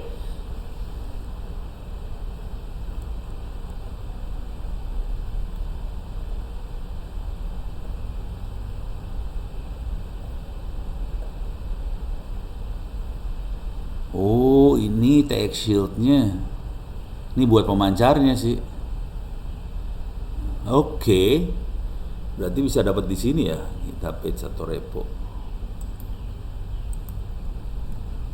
Jadi sorry nih, saya lagi. Berarti bisa minta dibikinin, beli ya. Wah, menarik nih. Arduino udah pemancar udah jadi satu ini. Oh alah, YB1TJ. Oh alah, orang sini, orang Tangsel. Wah. Oke. Wah, ini udah enak udah hidupnya. Udah tinggal colok aja jadi langsung beres. Radionya nyala. Ini radio nih, di atas ini udah radio. Si geblek bikin sendiri semua pada dasar kelakuan. Oke. Beres ya. Jadi udah enak lah hidupnya, udah mainan ngoprek kayak gini udah mantap. Oke. Jadi kira-kira bentuknya mainannya kayak gini banget. Oke. Ini saya 2 modul, jadi saya kasih lihat yang namanya big data, sebenarnya cuma gitu doang. Tapi saya belum ngasih lihat datanya ya. Sekarang saya mau ngasih lihat datanya. Ini udah sensor udah kelihatan. Contoh data dan hasilnya nih sekarang saya kasih lihat. Saya masuk ke sini. Mana dia? Google Drive saya mana sih? Drive. Ini dia Drive. Oke. Saya masuk Google Drive ya. Oke. Bentar. Mana ya?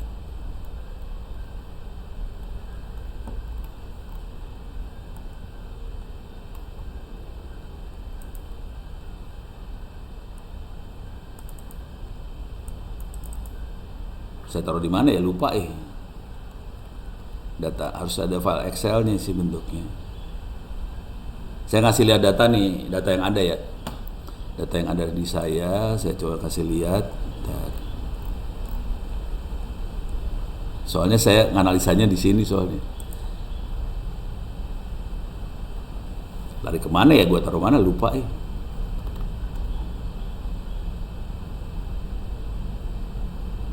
terbaru.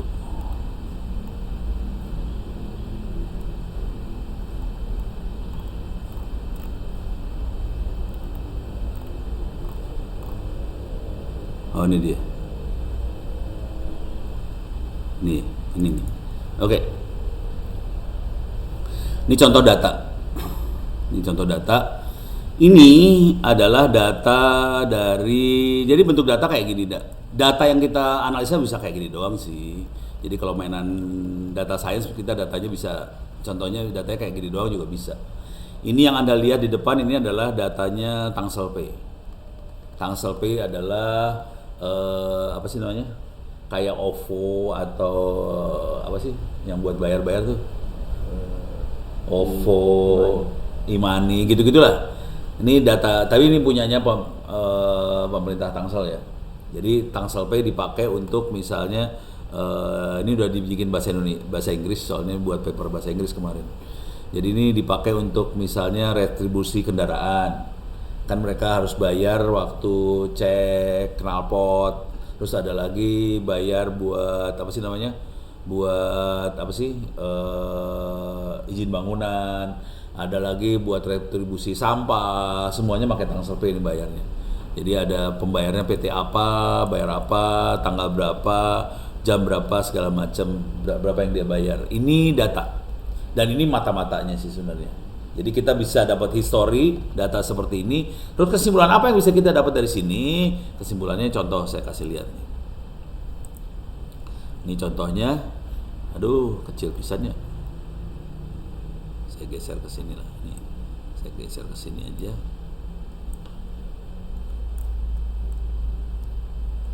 Ini adalah retribusi testing bahasa Indonesianya apa ya? Pokoknya untuk ngecek kendaraan, terutama apa sih namanya?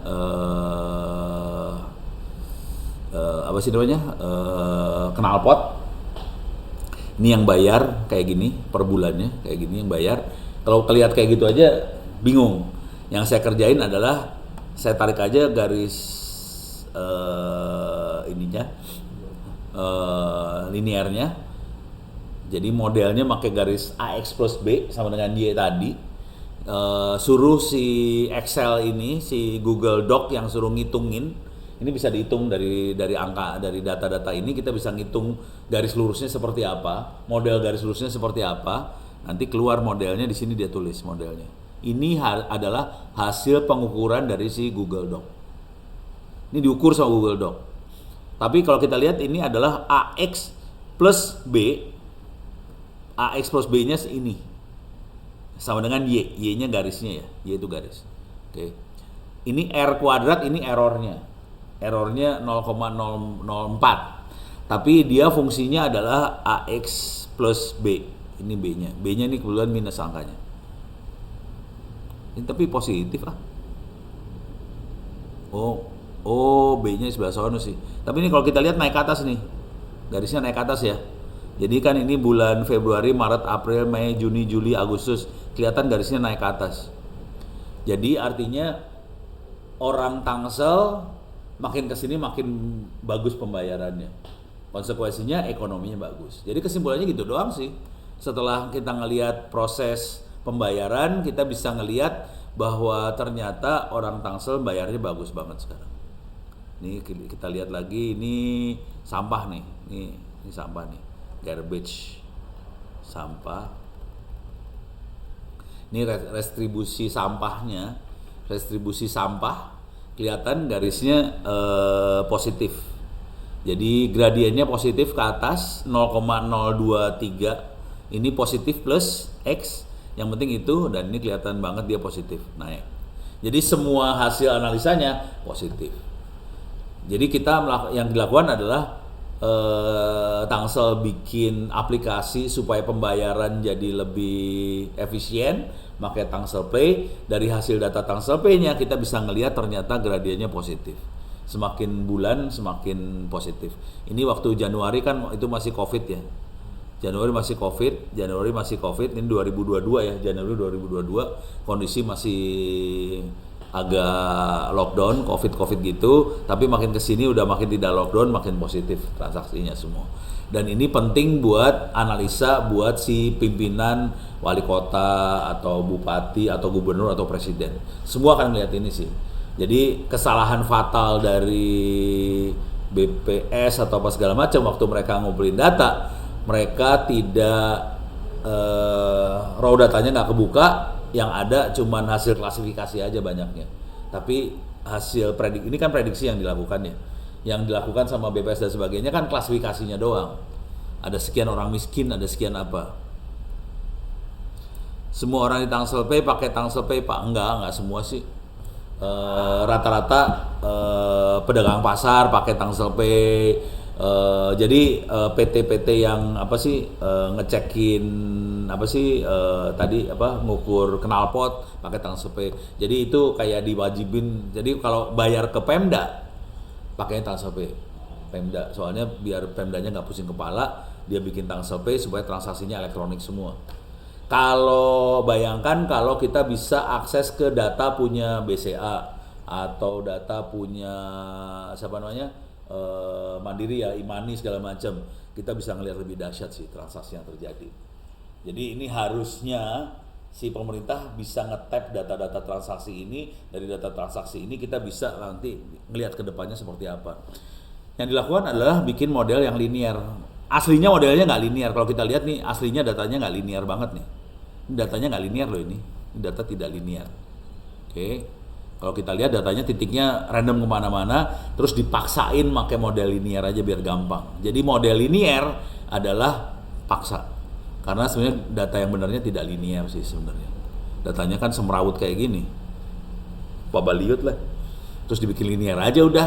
Tapi dari linearnya kita bisa lihat positif. Gitu kisahnya. Mulai kebayang kan? Hubungannya kebayang di sini ya. Mudah-mudahan udah mulai kebayang nih di sini. Oke, saya kasih lihat yang ini. Jadi ujung-ujungnya baliknya ke sini doang. Oke. Yang kita lakukan adalah prediksi sama klasifikasi. Kira-kira kayak gitu. Saya masih punya waktu sekitar ini ada pertanyaan lagi nggak? Saya punya waktu sekitar 15 menit. Saya kasih lihat orange sedikit ya. Kalau bisa kalau mau pakai yang lain sih silahkan aja, nggak masalah sih, sama aja sih sebenarnya. Tapi yang penting logika berpikirnya dia dapat. Jadi ini 2 modul saya jadiin satu nih sebenarnya hari ini. Modul pertama adalah big data, modul kedua adalah konsep data science. Data science-nya udah mulai saya kasih masuk sedikit-sedikit. Big datanya big data sih cuman data banyak, udah itu big data. Nah, kebanyakan orang termasuk kayaknya orang BPS juga sama nih kelakuannya. Kebanyakan orang big data itu maksain pakai database SQL. Kalau saya nggak akan maksain pakai SQL. SQL bagus, database bagus kalau datanya sering kita query. Kalau kita sering nanya, Ono alamatnya di mana? Kalau ditanya, kita butuh database. Tapi kalau nggak banyak ditanya, kita nggak butuh database sih. Data engineering sama data science ada bedanya kira-kira apa? Jadi kalau saya nyebutnya bukan data science ya, saya data engineering. Jadi kira-kira cara berpikirnya gini nih, atau sinilah, mana sih?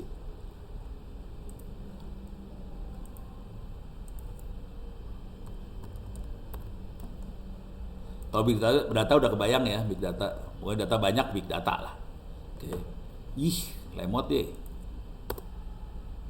Nggak bisa masuk Kenapa Alah.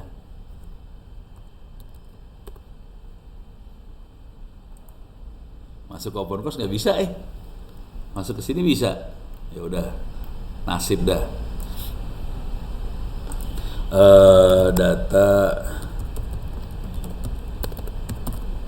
Data science dulu ya. Rasanya sih ada gambarnya. Nah ini dia gambarnya. Bisa digedein nggak ya? Nih ada data science. Ada data, ada database, ada data science. Ada yang tradisional, ada yang big data, ada business intelligence, ada metode yang tradisional, ada yang main machine learning. Jadi di satu gambar ini kita berusaha ngasih lihat beda-bedanya apa sih satu sama lain. Jadi ada data itu sendiri, ada data science, ada yang datanya tradisional, ada yang big data, ada business intelligence, ada metodenya, ada yang tradisional, ada yang machine learning. Di sini bisa ditanya when, why, what, where, how. 4W, berapa W ini? 5W. 1, 2, 3, 4, 5. Sama 1 how. How-nya toolnya apa? Di sini orange nggak dimasukin. Yang dimasukin R, SQL, Excel, Python. Oke. Kalau udah mulai mainan big data, dia ditambahin ada Scala, ada Hadoop. Hadoop adalah sistem operasi yang dipakai buat ya OS. Dia lebih OS, tapi OS-nya ada kemampuan buat klasifikasi sih Hadoop itu. Cuman kalau Anda pernah megang Hadoop, nggak rekomen. Saya udah coba Hadoop, harddisk saya jebol. Jadi kalau udah jalanin Hadoop, jangan pernah mati tuh komputer. Kalau komputernya mati, harddisknya rusak. Jadi di format lagi. Jadi akhirnya saya putus asa, saya pakai harddisk biasa aja, Hadoop nggak dipakai. Jadi saya makainya yang ini aja sih sebenarnya. Oke, kalau pada zaman dulu kala katanya, zaman dulu kala ini kita mainnya ngumpulin data, terus mulai masuk ke big data, kemudian mulai masuk ke yang namanya business intelligence, BI. Oke, Microsoft juga ngeluarin software buat business intelligence ini BI. Kemudian di sini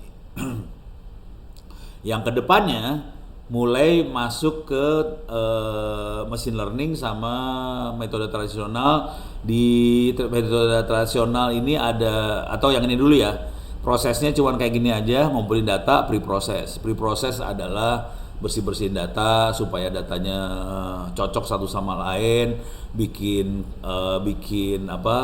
kolom-kolomnya dibagusin supaya datanya seragam semua. Jadi yang proses tradisional adalah ada proses kayak pre-processing, kemudian di sini kalau yang mulai main big data ada text mining segala macam mulai masuk. Oke. Di sini biasanya kalau yang tradisional ini datanya customer data sama historical data. Ini ada customer sama historical di sini nih. Kalau yang tradisional ya. Kalau big data kita mulai media sosial sama finance trading gitu ya. Jadi kayak data-data apa sih?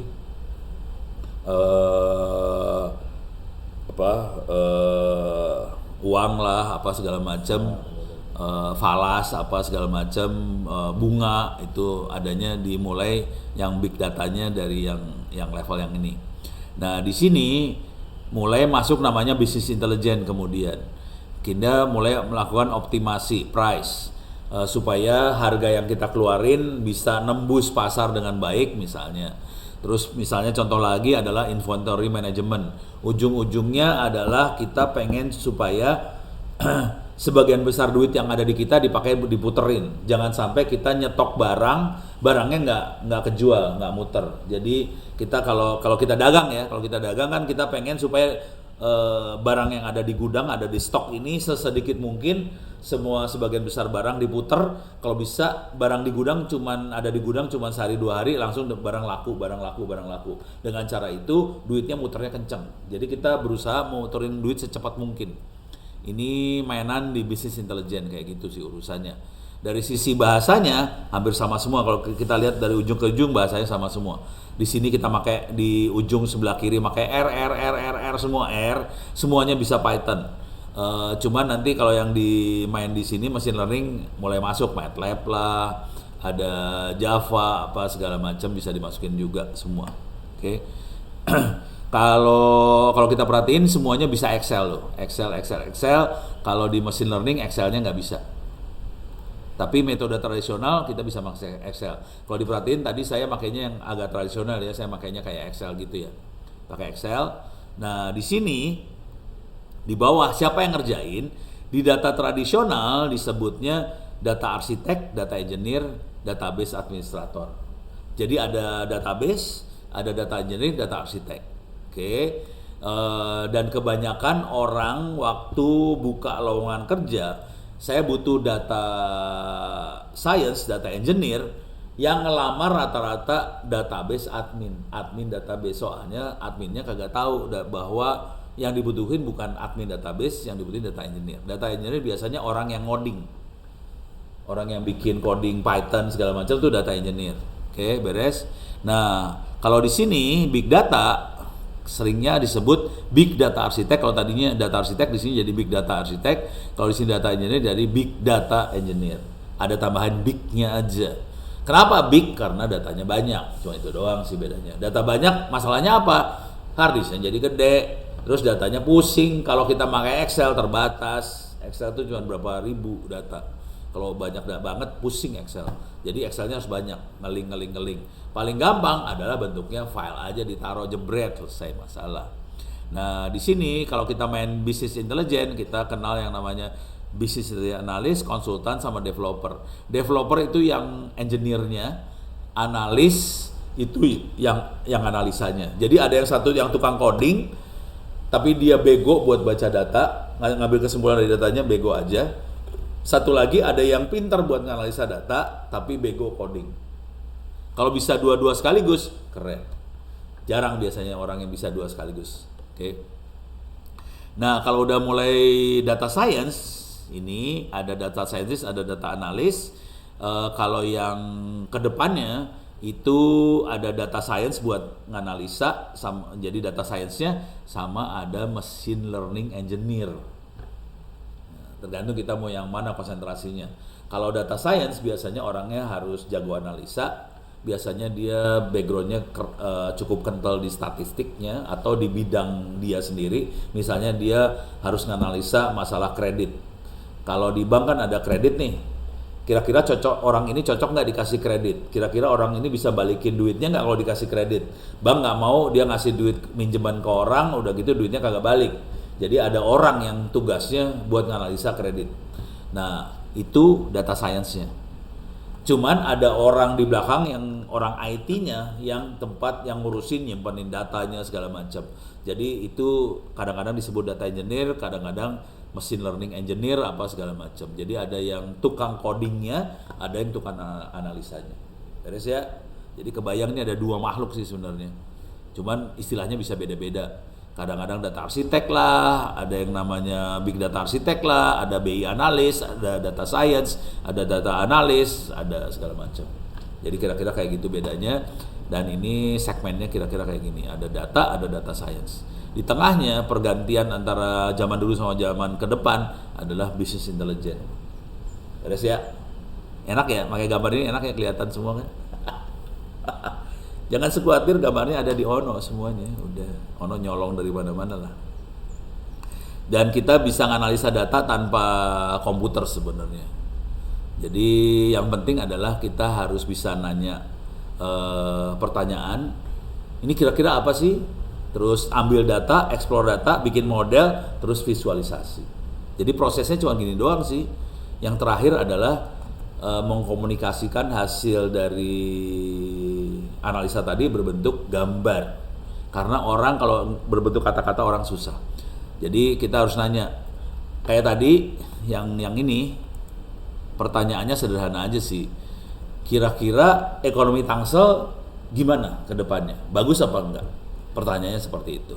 Kemudian kita ambil datanya, explore, bikin model. Model adalah ini garis AX plus B-nya itu, kemudian divisualisasi dalam bentuk ini grafik kayak gini, terus kita ngomong cerita bahwa oke, berarti kondisi ekonomi naik. Jadi sebenarnya prosesnya kayak gini. Tapi kalau kita lihat istilah-istilahnya yang tadi, istilahnya ada data engineer, data science dan sebagainya. Terus ya, jadi mudah-mudahan kebayang. Di Indonesia kita beruntung ada namanya Pulse Lab. Pulse Lab Jakarta. Ini yang punya, kalau bisa magang di sini keren. Ini dicari orang nih sebenarnya. Kalau bisa magang. Cuman kalau mau magang di sini harus punya punya bekal kuat ya. Kitanya harus kuat juga nih. Pulse Lab itu punya PBB, UNDP, United Nations Development Program, UNDP. Ini punya UNDP. Di dunia cuma ada 4 Pulse Lab. Oke. Dunia cuma punya 4, satu di Jakarta, satu di New York. Ntar ada nggak ya About Us kali ya. Ini gambarnya UNDP sama Bappenas mah cuma nebeng doang. Aslinya mah UNDP, parah. Ini orang-orangnya. Ini coba lihat, ini timnya. Ini orang jago-jago ya. Ini bukan orang sembarangan semua, ini orang jago-jago. Gajinya mantap. Ini orangnya, saya pernah ketemu sama yang mana ya? Lupa. Pokoknya cewek, ngomongnya keren banget tuh orang. Yang ini bukannya? Bukan kayaknya. Lupa yang mana. Oke. Terus saya, kok ya nggak ada ya? Coba. Ada Pulse Lab-nya kok. About Us, home.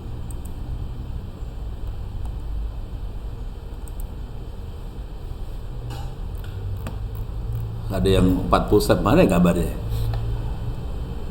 Nggak ada.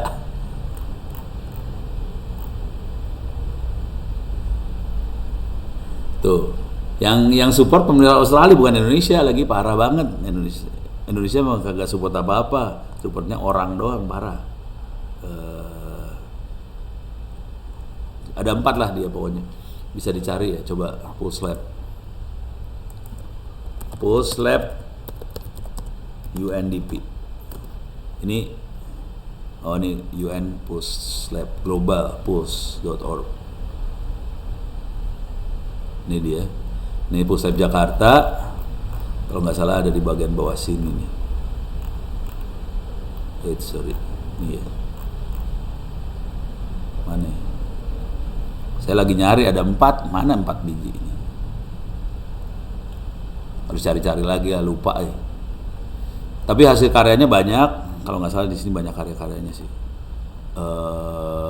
Ini project-projectnya, kita bisa ngelihat data COVID lah, encouraging safe transit for women traveling at night lah, data real time data for faster decision.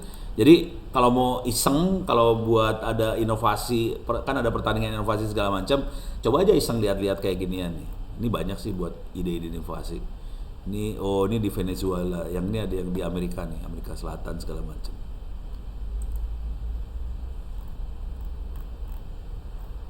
Bisa dilihat karya-karya ini. Dan ini mereka orang-orang, termasuk orang-orang yang terbaik di urusan data science. Nah, kenapa ini dibutuhin banget? Saya waktu itu interaksi sama orang-orang LKPP. LKPP adalah lembaga yang, saya kasih lihat aja LKPP.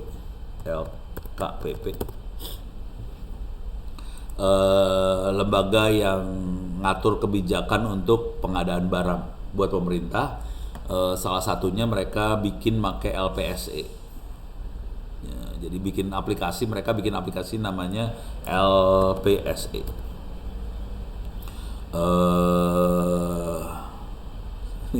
Semuanya langsung LPSE doang. Singkatan dari apa? Layanan pengadaan secara elektronik. Jadi pengadaan barang dilakukan semuanya secara elektronik, yang diatur sama LKPP. Konsekuensi yang terjadi adalah dia jadi punya data setiap lembaga, kementerian, provinsi, kota, kabupaten beli barang apa aja. Dari situ dia bisa prediksi ke depan program pemerintah kira-kira akan butuh anggaran berapa, barang apa aja yang akan beli, komputer berapa biji, harddisk berapa biji, pensil berapa biji, semuanya bisa diukur dari sini. Cuman jadi datanya cara berpikirnya kira-kira kayak gini, kita punya data banyak banget dan mereka butuh orang buat nganalisa data. Mana tadi sih? Ini ya. Jadi mereka LKPP tadi butuh orang yang bisa nganalisa data tadi. Ini terus terang aja, kemarin ngobrol sama saya sih, orang-orang ini ngobrol. Mereka cari cuma 3 orang, kagak dapet. Satu republik nggak dapet buat yang bisa mampu buat nganalisa seperti itu. Gitu. Datanya udah banyak banget, tapi mereka nggak bisa analisa. Karena ini saya kasih tahu dulu ya, saya sampai bisa dapat garis ini butuh waktu 1 bulan. Buat dapetin garis itu doang sih. Oh, ternyata ujungnya garis ini doang. 1 bulan tuh ngutak-ngatik, datanya dirubah-rubah, kan datanya kecampur-campur. Kalau kita lihat nih datanya kayak gini banget nih, datanya kan gombal banget kayak gini. Lu bayangin dari data gombal kayak gini bisa dapetin sampai data kayak gini, mateng lu urusan. Ini dirubah-rubah dikit datanya supaya enak kan. Ini kan kecampur semua transaksi jadi satu nih. Ini ada retribusi kendaraan, nanti ganti nih di bawah ada tentang apa segala macam, banyak nih tuh kan, ada garbage cleaning, recreation and sport, apa segala macam banyak. Itu harus dipisahin dulu semua. Jadi kalau si sistem semua ini bentuknya lognya, ini log jadi satu. Oke. Nah, anda yang mau bermain buat latihan, nanti Anda butuh namanya dataset. Jadi ini di data GoID dia bilang ada datasetnya, ada nggak ya? Jadi cari dataset, download, dipakai buat latihan, tapi dataset yang ini nggak bagus kayaknya. Nanti di Ores sudah ada datasetnya juga. Coba dataset. Oke. Tadi ada pertanyaan urusan ini ya, log ya. Coba masuk di Ono Center. kita cari di data science. Kalau nggak salah saya taruh dataset juga di sini. Bentar. Ini banyak nih grafik-grafik kalau mau melihat lucu-lucu. Ini kapan istilah data science mulai dipakai? Kelihatan di sini di grafik ini. Sejarah data science ada. Pokoknya saya suka ngumpulin yang aneh-aneh dan lucu-lucu, dikumpulin aja. Ini hubungannya data science sama statistik tuh kayak gimana nih? Ini tadi. Ini ada dataset. Kemudian ada proses cleaning, curation, removal feature, pre-process data di split. Tadi ada training, ada yang buat ngetes, kemudian kita dapetin model, sama persis sama tadi yang saya terangin kan ya. Dari sini kita bisa prediksi. Udah sama, udah kayak gitu doang lah. Kalau udah ngerti mah, ya gitu doang, capek deh. Nah sekarang saya masukin ke dataset. Oh nggak ada ya. Ada di mana ya datasetnya? Mungkin ada di sini, coba. Ono Center. Coba saya masuk ke IDS.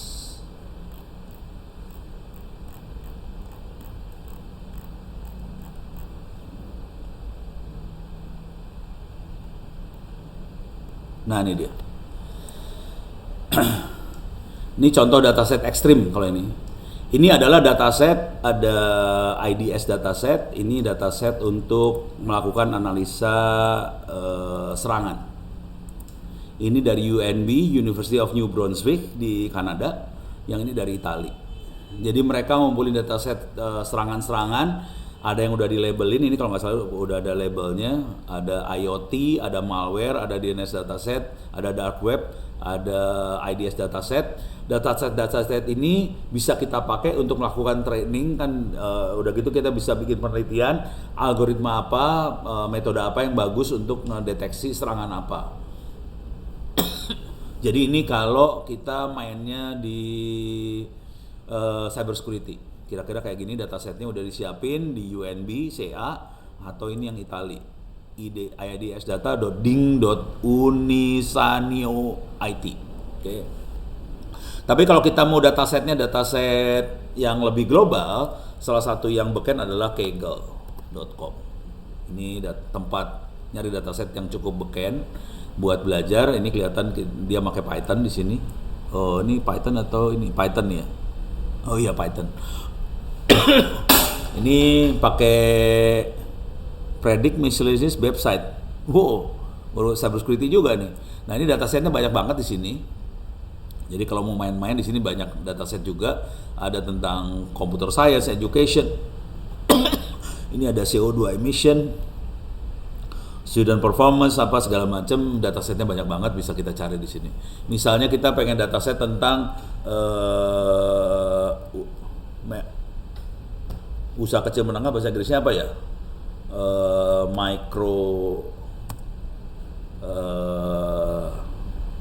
Wah ini microorganism. Nah ini kalau ini untuk klasifikasi gambar ya, mikroba segala macam. Ya udah tinggal masukin aja kata kuncinya apa, usaha ya bahasa Inggrisnya bisnis ya. Business. Oh SME. Semua medium enterprise, ini ada dummy marketing sales data apa segala macam. Jadi tergantung kita mau data apa yang mau kita ini, dan ini bentuknya biasanya kayak file Excel atau CSV. Kita ambil aja, kita lihat format datanya. Jadi nanti kalau kita udah berhasil kayak gini, nanti waktu kita interaksi sama BRIN, sama Badan BRIN Riset Indonesia itu, kalau penelitian bikin aja formatnya kira-kira mirip sama yang dataset yang kita pakai, supaya kalau kita nyoba apa-apa software yang kita udah buat bisa kita pakai langsung, kira-kira kayak gitu. Jadi datasetnya banyak, bisa kita coba macam-macam. Oke, tapi dasarnya semua cuman ini doang sih. Dasarnya balik lagi ke sini buat ngingetin.